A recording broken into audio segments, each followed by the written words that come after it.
I've driven hundreds of miles at night. 3 of those drives still make my skin crawl. I'm not here to scare you for the sake of it. I'm here because these things happened. They were small at first, little disruptions that felt wrong, and then they stacked up until they became unmistakable. Warnings you only notice when you're alone on a dark road and there's no one to tell you you're being silly. Tonight I'll tell you 3 of those drives. A stretch of road that didn't belong on any map, a rest stop that flipped from refuge to trap, and a trucker's late-night run that turned into a coordinated ambush. All true. All the details I can remember. If you love true creepy stories, hit subscribe. 2 more of these will make your skin crawl. The woods shouldn't have been there. It was late. I'd been driving since dusk, chasing a deadline and the one rest break I'd promised myself before catching a few hours of sleep. The highway had been empty for miles. My phone battery was low enough that the GPS showed a tiny pulsing blue dot and a message: rerouting. I missed the exit by a hair. No big deal, I thought. The navigator kept recalculating in that slow, patient voice. Take the next exit. Recalculate. Reroute. The secondary road the GPS gave me was wrong from the start. It narrowed to a single lane with a cracked center line, and the trees closed in overhead like they were trying to hush the road. My headlights cut through the dark and painted the trunks in brief white strips. The air smelled like wet leaves and something cooler, metal or old smoke, mixed with the exhaust. My speedometer read too close to what felt safe, but turning back felt worse. GPS still recalculating. The screen froze for a beat. The road bent and my tires whispered over gravel I didn't expect. I remember thinking, I should have taken that exit. I should have turned around when I could. The headlights caught something ahead, a silhouette against the deeper black where the trees were thicker. At first I thought it was a signpost leaning in. Then it looked like a person, not moving, just standing at the roadside like someone waiting for a bus that never comes. I pulled over a little farther on. I told myself I was being careful, checking that my phone would find the signal, that my headlights were aligned, that the car was okay. I put the hazards on more because the empty road felt too quiet, as if the world had paused to watch me. The figure stayed where it was. The heat from the engine made the dark smell of the woods feel larger. I stepped out because it felt like the thing to do. People think when they hear a story like that you either sprint back into your car or call someone and stay put. I walked.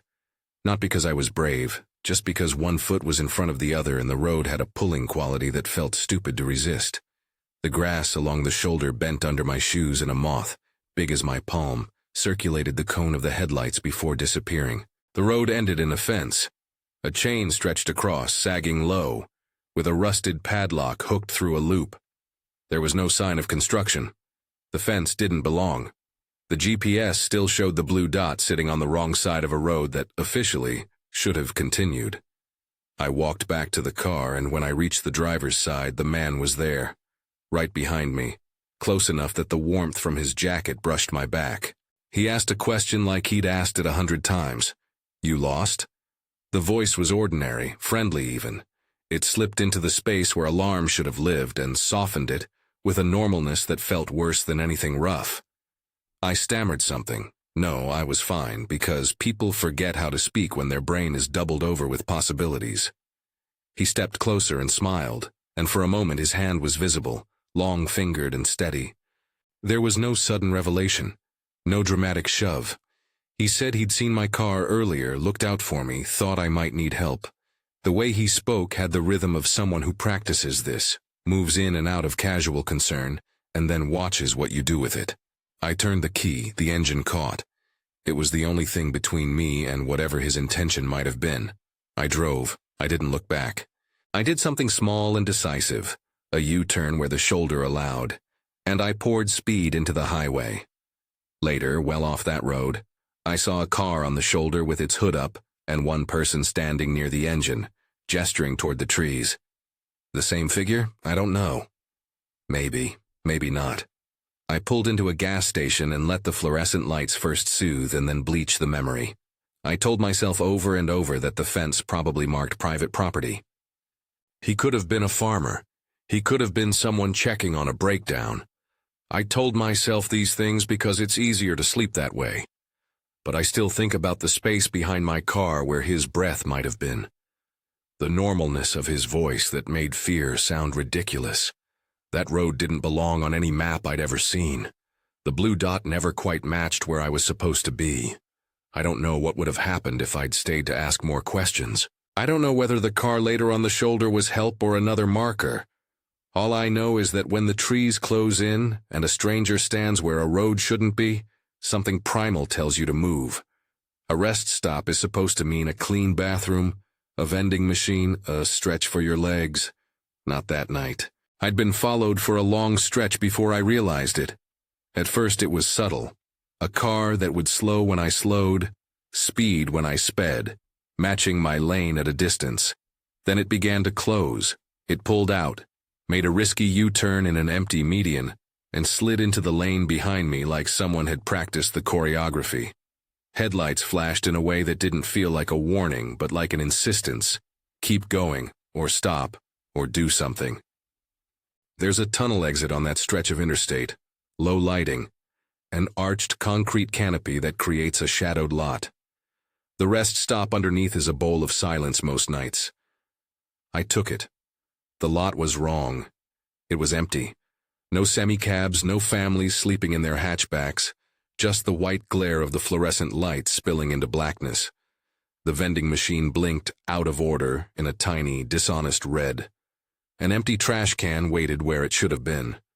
The car that had been following me was already there, parked close to mine, just far enough that my passenger door was in reach of their headlights. The engine idle was a low hum. The driver's side was dark. They'd left the brights on as if to say, "Look at me," but there was no movement. I told myself to call someone. I told myself to go inside. I dialed 911 instead. The operator asked me a string of things. Location, license plate, description. I told her I felt watched. She said dispatch would send someone. She said stay where you are if it's safe. She asked if I saw anyone walk away from the car. I lied and said no, because the truth felt like it would force a choice. I went to start the car and it coughed. Fingers on the steering wheel, I turned the key and nothing. Clicking, a tired sound, like the battery wasn't getting the message.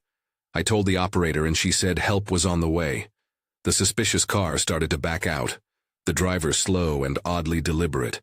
And in those slow seconds, someone stepped from behind their vehicle and began to walk in a circle around mine. A tall man, no running, no shouting. He paced the outline as if cataloging every inch, then returned to his car and sat down without making eye contact. The headlights blinked off, and for a moment, the lot was a series of circles of light, and then darkness. The man's steps were the loudest thing in the world. I remember watching the reflection of his silhouette in the chrome of my door handle, thinking all the time that nothing bad had happened yet, and maybe nothing would, and that thought made my throat ache.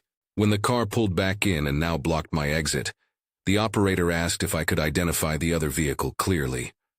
I could, but I couldn't risk being the person who stepped out and asked the man why his car was sitting with its lights on like a signal. I felt small in the seat. The rest stop, which should have felt like a convenience, had become an auditorium and I had been placed on stage. The man walked once more around the car, close enough for me to see the soles of his shoes and how he'd taped one over the heel. He didn't touch anything. Police arrived eventually, lights a long way off and then filling the bowl of the lot. The car that had blocked me backed out and left before anyone got too close. Later, a mechanic told me the battery tested fine, but the ignition had been compromised. Someone had tampered with the start system. I won't tell you how. I don't know how. I only know what the mechanic told me. It had been cut or disconnected, something that made it impossible to turn the engine over. The officers were kind, but there was no arrest. There was a report. There was a number to call if anything else happened. There was a tow truck that smelled of oil, and the distant hum of other lives continuing. I walked into the well-lit room of the patrol car and told the officer what I'd seen, how the man walked in circles, how the car matched me too comfortably, how the lot had been empty except for them. He nodded. He took down details. He said sometimes people use rest stops to work on their cars. He said sometimes it's not different than that. His voice was a bridge between reassurance and the pragmatic distance of someone who knows there are more calls waiting. On my way home, I kept glancing in the rearview mirror and catching nothing but my own eyes. I thought about how easy it would have been for someone to sit in silence, to watch, to wait. I thought about the little request I make to strangers, help, and how that small trust can be used in ways you never want to imagine. The rest stop was supposed to be a pause in the road. That night, it showed me how fragile those pauses can be. If you've ever used a CB radio, you know it picks up everything. I met the trucker on a 2-lane stretch as he lumbered home from a drop. He called himself Dave. That was his handle. And he'd been on the road 20 years. He spoke in the slow, economical rhythm of someone who spends nights with diesel humming as the background track of life. His story started like so many trucker stories do. Radio static, a call you almost ignore because half of CB is garbage and half of it is someone trying to be helpful. This one was different. Channel 19 is the default for a lot of drivers. He said he'd been listening to the usual, weather, check-ins, when a voice came through that described his rig. Not a nickname, not a joke about plates. Someone used the words that make a trucker's stomach tighten. White 18-wheeler, chrome grille, big pine decal, heading east. The voice didn't sound playful. It sounded flat, as if reading from a list. And it used directional language. Coming up on mile marker 32, you'll see a beat-up pickup parked by the gas island. He dismissed it at first. People have fun with CBs. He thought maybe a prankster or a fog of mistaken identity. But the voice kept naming things. The next message said someone in a beat-up pickup would be waiting with their lights off near a remote gas island down the road, as if to say follow the light. Or don't. It was precise in a way that felt planned. At the gas stop, Dave saw the pickup exactly as the voice had described. Older, paint peeling, headlights off like someone who expected to be unseen. A man stood by the island, acting like he needed help. Gestures, a pantomime of distress. Then a car pulled out from nowhere and slowed behind Dave's truck, as if to match speed and then fall into formation behind him. It felt like a setup. The staged problem. The man who should have been noticed he needed help, the vehicle sliding in to trap him. Dave said his guts told him to trust the truck. The vehicle you live in becomes an extension of your intuition. He eased his rig forward and didn't stop for the man. The pickup cut him off and the car moved in behind, but he gunned the diesel and tucked into the shoulder where the trailer's bulk gave him room. He didn't engage. He pushed on. The two vehicles peeled away and he kept rolling. Afterward, when he pulled into a safe lot at a way station, he called it in. They checked the area. Nothing. No vehicle matching the description. Nothing at all. No fingerprints. No confrontation.